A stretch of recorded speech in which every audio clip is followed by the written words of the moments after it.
All right, welcome back to chapter 1.3. Let's do a little review from the last section before we move on. So in the last section, we talked about Pasteur and his test of the theory of spontaneous generation. So in this question, assume that the theory of spontaneous generation is true. Predict the results if you were to repeat Pasteur's experiment. So remember, here's the apparatus. We have a growth medium in here that's been boiled, and we have an S-bend that is open to the air. So would A, microbes grow in the flask, B, microbes would not grow in the flask, or C, the answer can't be determined given the information provided. Go ahead and pause the video, think about that one. All right, so spontaneous generation, right, was the theory that microbes could just arise spontaneously. There didn't need to be any parental cells in there for them to come from. And we know that that is not correct. That is not true because in the case that when Pasteur did it, nothing grew in this S-bend. But if spontaneous generation were true, microbes would have grown in the flask because they would have just started growing spontaneously. So that is testing your knowledge of what's going on in this critical experiment that disproved spontaneous generation. In chapter 1.3, we'll do a broad overview of medical microbiology and touch a little bit on immunology. Of course, we'll go into detail about all of these things in later chapters, but it's great to see some of this early stuff, particularly talking about the definition of the germ theory of disease. We'll see how Florence Nightingale's work with statistics was influential in creating a link between infectious disease and human mortality or death. And then we'll talk about Koch's postulates and how we can use them to show that specific microbes cause specific diseases. The big one, right? The germ theory of disease. And this is where the intersection of some of the things we talked about come together. We had the observations of these microscopic organisms. We talked about von Leeuwenhoek, right? He observed these small microbes, and then other people, like Florence Nightingale here, started to realize that infectious disease was causing more deaths in, like, the case of wartime than actually battle wounds were. So people started to put this together. They used statistics and some microscopy and some very clever reasoning to establish that specific diseases are caused by microscopic, what we call germs. We know those to be microbes. Some examples of this were, diseases are common in overcrowded areas and during warfare. So like Florence Nightingale, as I said, she was one of the first early kind of nurses, and she actually wrote a textbook on nursing. She used statistics to make this polar chart, and you can see the bigger the area, the more deaths that are occurring, and she ascribed them to three different things: infectious diseases, which is in blue, battle wounds, which are pink, and other, which is in the black. And you can see in the summer months, or the spring and summer months, infectious disease went way up. And we now know that's because the higher temperatures lead to more vigorous reproduction from microbes. So she actually went in and convinced the British government to start treating patients differently, worrying about sanitation and things like this. Previously, they had thought that it was poor nutrition that might be causing this, but she was able, through data and statistics, to show that wasn't the case. And statistics continue to be very important. Unfortunately, they don't show what we would call causality. They show correlation, but we need to have causal experiments to do this. But this correlation is the first step in showing that causality. In our current everyday life, we probably heard more about this than we care to think about, but the field of public health is really critical because they assess the role of infectious disease in the health of populations. Specialized scientists called epidemiologists use statistics to determine the cause of various diseases by kind of correlating things. So they show that there are correlations between a disease and a microbe. We still have to do causal tests, which I'll show you, but this is a very important field of study. In the United States, the Public Health Monitoring Agency is the Centers for Disease Control, the CDC. We also have the WHO, which is an international organization. Here's something that the CDC would typically publish in their publication. They have a weekly morbidity and mortality weekly report. So here we're seeing H1N1 influenza deaths and hospitalizations. I think this was in about 2009. So we can see here's the first week of the year. That would be in January 1st. And leading up to that, there was a large outbreak of H1N1 influenza. So they would take that data and then they would also use that to maybe say next year promote the H1N1 vaccine for flu vaccines. We'll talk all about vaccination and how we kind of use statistical models to predict what flu variants are going to go around, and we'll probably be doing that for COVID as well here as we start to modify our vaccines. But that's all correlation, right? That's saying, okay, here's numbers and data. What we really want is a causal experiment, and this goes back to the work of Robert Koch. You might hear it pronounced Koch or Koch. He's German, so it's Koch. He developed this first scientific method for establishing that a specific microbe caused a specific disease, and he would go on to win the Nobel Prize for this work in 1905. So he started out studying Bacillus anthracis, which you may have heard of. It is the cause of anthrax. And you probably heard about the anthrax attacks. It's used as a bioweapon.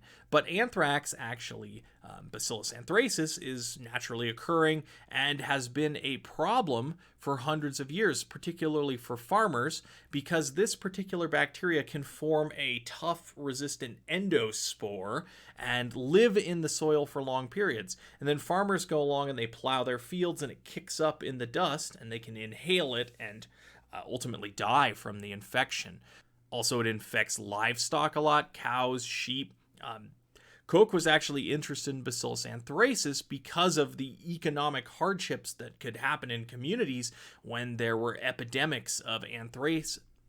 When there were epidemics of anthrax spreading through sheep herds. And they lost a lot of sheep and lost a lot of money because of that and didn't have food.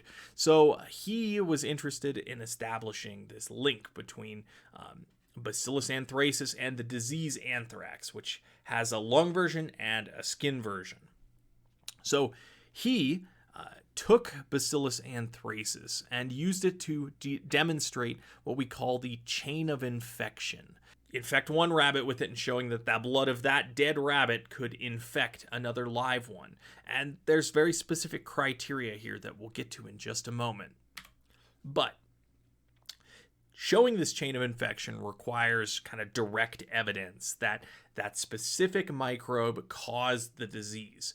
And to do this accurately, Koch really needed what are called pure cultures. A pure culture is microbial growth that only contains one species of organism. And the easiest way to do this is to start with some sort of growth plate and start with a single, what we would call a colony. Each of these dots is a colony. And what's happened here is someone has spread a solution over here that has microbial cells in it. And one single bacterium landed right here and grew through the process of binary fission into a bunch of clones. And so this colony are all descendants from one single cell, and because bacteria divide clonally, they should all be identical. You could then take this colony and transfer it to a new petri dish containing a new medium and grow up a pure culture here. We'll actually be doing this in the laboratory. So this is a very important step, creating pure cultures. Now there's some problems here. not all microbes will easily grow on growth mediums like this agar plate here. Some viruses and other pathogens like chlamydia will only grow inside of other cells. So you can't actually get a pure culture of them, which makes doing these tests that Koch did very difficult. But he got really lucky. Bacillus anthracis, very easy to get a pure culture of it. So what did he do? He formed 4 what we would call postulates. So these are Koch's postulates. It's critical that you know these. These will be on the test. So Koch's postulates link a specific pathogen with a specific disease.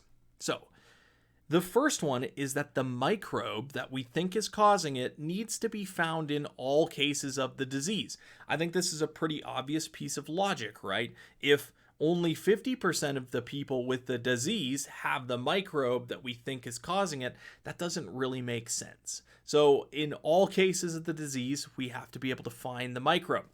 Now, that's not easily done, right?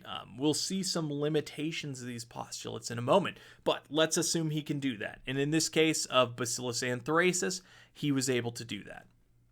Now, the microbe is isolated from a diseased host and grown in a pure culture. So he would have got a sample from like a sheep flock or something like that that was infected with anthrax disease, and he would have taken that blood or whatever and grown up this microbe, Bacillus anthracis, in a pure culture, just like we saw in the previous slide. All right, the third one. When the microbe is introduced into a healthy, susceptible host, or in this case, an animal model, the same disease occurs. Now, here's where things get difficult because we need animal models for deadly diseases. We can't test humans this way. If it's something that doesn't cause a deadly disease, we can use human subjects to do this testing, but ideally we would like to use animal models. And even that really sucks because we have to kill animals. But we look at it kind of as like the greater good, right? Not only could we use this to help cure humans or prevent disease in humans, but we can also use this for veterinary medicine, as Koch was doing when he was trying to help protect sheep flocks.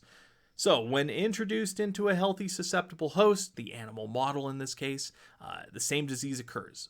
So he took a rabbit that had no disease and injected them with this pure culture of Bacillus anthracis, and they died. He then had to go and say the same strain of microbe is obtained from the newly diseased host.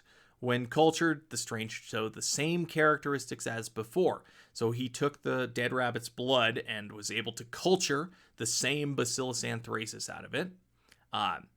He then went one more step, right, and took that, injected it into a new healthy host, and got the same result. The rabbit died, and then took that same strain and cultured it again, and now we've shown that there's a chain of infection, and we can somewhat conclusively say that it is the Bacillus anthracis that is causing this. All right, so that worked really well in the case of Bacillus anthracis, and that was one of the things that led to Koch getting a Nobel Prize. But there are limitations to this. Some diseases don't manifest themselves the same ways. So like Mycobacterium tuberculosis, as we saw in the case study at the beginning of this chapter, the bacterium that causes tuberculosis disease in the lungs, it only causes symptoms in about 10% of infected individuals. Now, it was a huge problem at the time in Europe, and this low symptom rate is actually part of that. About 1 in 7 deaths in Europe when Koch was studying tuberculosis, which he used next. About 1 in 7 deaths were caused by it, but only 10% of the people showed the symptoms. So if you were to do this experiment with it, it didn't always look proper. So that's problematic. Also, something like HIV, the virus that causes AIDS, is very difficult to detect in the early stages of the disease. And it only infects humans. We have no animal model. Even chimpanzees HIV will not infect or cause the same disease in them. So that's problematic. We don't have a testable host there, right? We can't inject humans with HIV. That's unethical. So, using human subjects is not always possible here. And it took a long time and other methods of detection. So detecting it by a microscope wasn't possible early on, but we can now use techniques like PCR to rapidly detect HIV, even when there's a small amount in there. So it just took a lot longer for Koch's postulates to be fulfilled, but they're still used whenever we have a new infectious disease. They would have been used for COVID-19, for SARS-CoV-2, to show that it causes COVID. So once we established this germ theory, right, that we could have this chain of infectivity and that there were specific microbes that cause specific diseases, the obvious next step is to use that information to prevent disease. And that sounds much easier than it actually is. One of the first examples of this comes from smallpox. So smallpox, ancient disease. We have evidence that there are mummies that probably died of smallpox. And there's, I think, a whole side story in your textbook about that if you're interested in that history. But, by about 1,000 years BCE, in India and China, people had realized that the pox pustules. So smallpox causes these little pustules to form on the skin.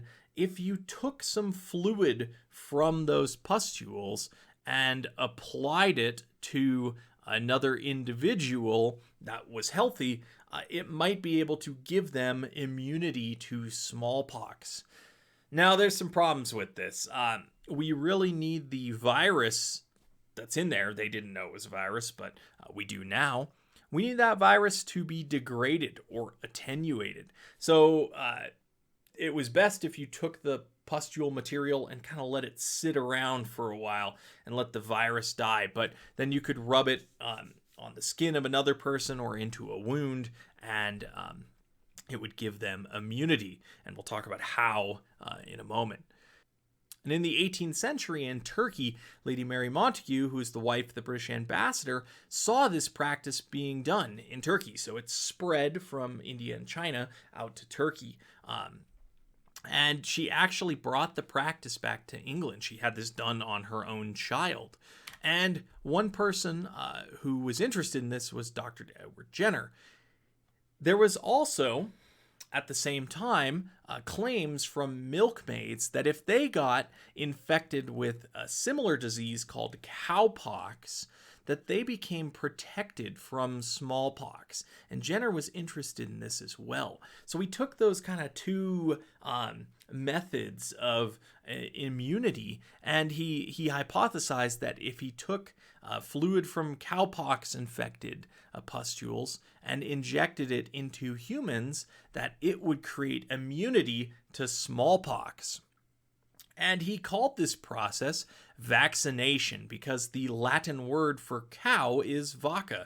So vaccination comes from this cowpox inoculation. And it worked. It was because we now know that the cowpox virus is very closely related to the smallpox virus. So our immune system could recognize one and build an immunity and be resistant to the other, which is the basis for immunization today. All it does is just prepare our immune system. So even to this day, a similar method is used, and cowpox is the kind of basis for smallpox vaccinations to this day.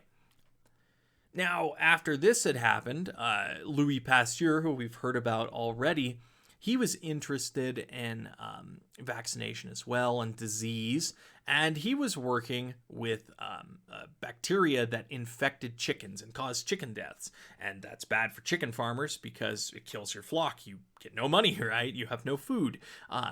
So he discovered the process that we now call attenuation through a happy little accident, actually. So attenuation is weakening a strain of bacteria or virus and using that to give immunity to a disease without having to ever suffer the symptoms or get severe symptoms of that. So what he was doing was he was working with this chicken bacteria. So he had some Petri dishes of it on his bench, and he left them out. There was no refrigeration at this time, and he went on vacation. Just like, well, okay, what am I going to do? I'll just leave these here. So he went on vacation for a long time, and he came back, and he started his work again. And the bacteria, when he took them and injected fresh chickens with them, the chickens didn't get sick. Normally, they would have died. So he was a little curious about these. He's like, this stuff's gone bad. All right, let's get rid of it. So he got a new sample from a recently infected flock and grew that up and injected the same chickens. And they still didn't get sick. And now he started to realize that something funky was going on. So he took that new bacteria, injected fresh chickens with it, and they died. So he put 2 and 2 together. He went, okay, these chickens that I injected with the old bacteria seem to have developed a resistance to the new bacteria.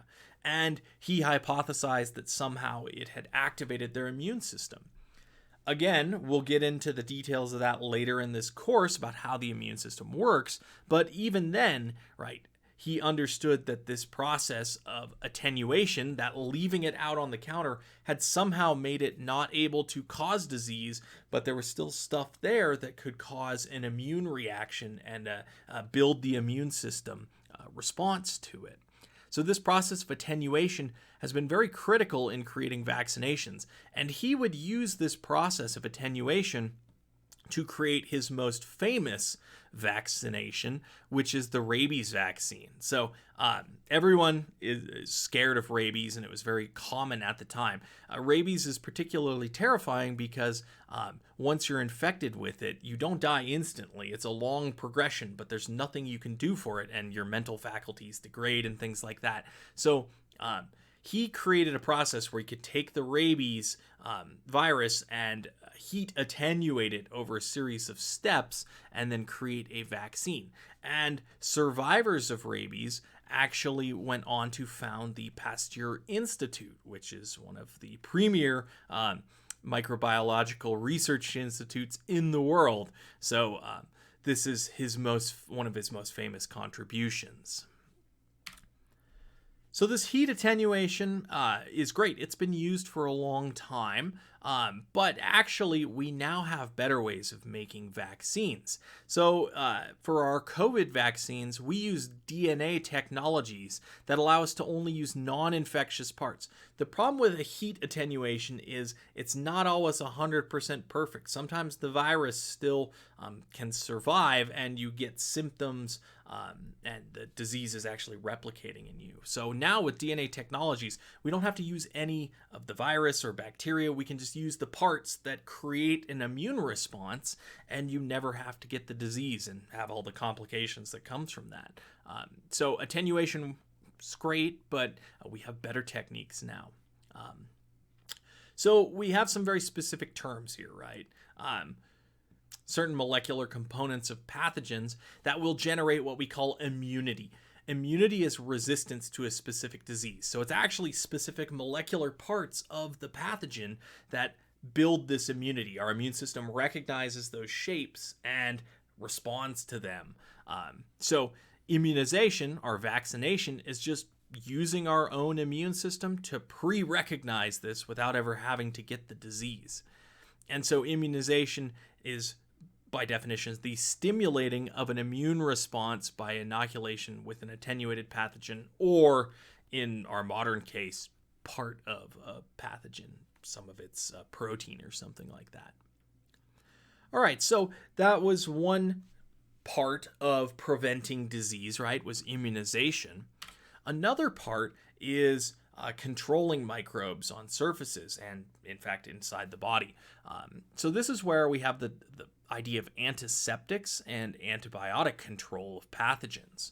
So we have established, right, that these specific germs cause disease, and then people started to go, okay, if there's germs there, they must get transferred around in some way. And one person, Ignaz Semmelweis, noticed this in a very interesting way. So he noted that in his hospital, the doctors, the medical students, they would go from working with cadavers in the morgue and things like this straight to the maternity ward, and they would be birthing children there. And he noticed that his hospital had higher rates of mothers and children dying from diseases than a local kind of midwife clinic.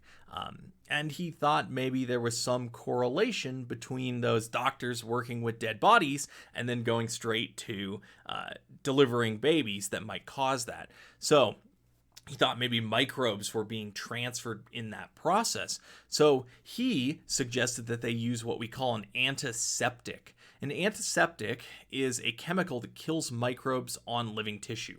So you can apply antiseptics to the surface of your skin. Now, antiseptics are great at killing all sorts of things. So something like chlorine bleach, which is what he suggested they use, that's a great antiseptic. You can't take that orally, right? You can't treat your disease by drinking bleach. That would kill you. So antiseptics work on tissues to clean them, but you can't take them, you can't ingest them.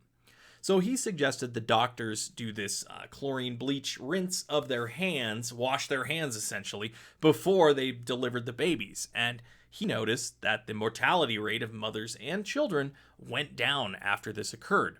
Now, that sounds great. That sounds completely everyday to us. You know what the doctors said? The doctors were very insulted by this. They were insulted that he was suggesting they were somehow causing these deaths. And they argued that he didn't have any proof that this was working. So this is part of human nature. That really frankly sucks, right? People are resistant to change. Even small changes like washing your hands. We still have trouble getting people to wash their hands. During the COVID-19 pandemic, wearing a mask was clearly an easy step to prevent the spread of a respiratory virus. We had people resistant to that. So I think there is something to be said for human nature not changing, but maybe we can take a lesson from Semmelweis and his hand-washing experiments. We also have Joseph Lister, who you may know from Listerine, it was named after him. He was also interested in this, and he was really keen on preventing microbes getting into surgical wounds. So he noticed that like 50% of amputee patients that he saw died of infectious diseases. And so he suggested that we treat things like surgical instruments with antiseptics, washes and things like that, to sterilize them. And these discoveries, these two things, have led to our modern aseptic operating rooms, right? So aseptic means sterile, without microbes. So we have this whole thing. So if you're into surgery tech or something like that, there's whole processes for sterilizing things and making sure there are no microbes in there. Things like wearing masks and gowns, preventing the transmission of microbes from one place to another. This is key. But we still have the problem, right? That's just surface stuff. We still have the problem of what happens when a microbe, like a bacteria, gets inside of you. How do we treat that? And the problem is that a lot of things that will kill bacteria will also kill you. So what we needed was the magic bullet, as it's called. Something that would kill bacteria, but not kill the patient. And again, the same thing like with Pasteur, we had a happy little accident that led to the discovery of antibiotics. So Alexander Fleming, he was working with Staphylococcus, which is a bacteria that can cause skin wounds and cause infections in the skin when it gets in there. So he was growing it on Petri dishes, and you can see he streaked the bacteria back and forth. Here's all the little colonies. But one day, he noticed that he got a little mold contamination on his Petri dish. It happens. It happens to everyone. I've had it happen. But instead of just throwing it away, he looked and he noticed that around the mold, there's this clear little halo where no bacteria are growing. So the whole plate should look like this, but around this penicillium mold, there's no bacteria growing. And he went, that's interesting. I wonder if this mold is producing something that's killing the bacteria.